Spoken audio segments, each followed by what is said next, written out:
কে দিল পিরিতের বেড়া লিচুর বাগানে কমলার বাগানে সৈগ কে দিল পিরিতের বেড়া লিচুর বাগানে। ভাইছে কি অবস্থা, ভালো আছো ব্রাদার? ভাই আপনি তো পুরাই চেঞ্জ হয়ে গেছেন ভাই, কেমনে কি? আগে তো খেত খামারে কাজ করতেন। আরে ভাই অতীত নিয়ে টান দেও কেন ভাইয়া? তুমি একটা চাকরি কথা বলছিলা, চাকরি করবে নাকি? সেনাবাহিনীতে ঢুকাই দিই তোমারে? উচ্চতা তো ভালোই আছে তোমার।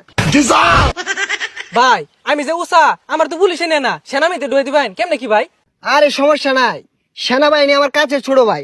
তুমি যদি 2 ফুট চাও তাও তোমারে ঢুকাই দিব না মানে চাকরিতে। আচ্ছা ভাই ঠিক আছে, একটা চাকরির ব্যবস্থা করে দিন যে। এই ভাইয়া দাঁড়াও, একটা ফোন দিই। হ্যালো কদম আলী, এই মুড়ে আমার গাড়িটা নিয়ে আসো তো। কি কোন ভাই, এই সিফার ওটা এত বড় গাড়ি ঢুয়াইতেছেন ঢুকবো? আরে সমস্যা নাই, আসলেই দেখতে পারবা। ভাই এত চেঞ্জ এত টিয়া পয়সা ভাই কেমনে সম্ভব এগুলো ভাই? এই যে ভাই আপনার গাড়ি। ভাই এই গাড়ি চালাতে পারবেন? আরে 12 মাস তো এগুলাই চালাই। এই সরো। দেখছস ভাইয়ের কি চেঞ্জ। এ ভাই ভাই ভাই এ ভাই ভাই ভাই ভাই ভাই উঠেন ভাই।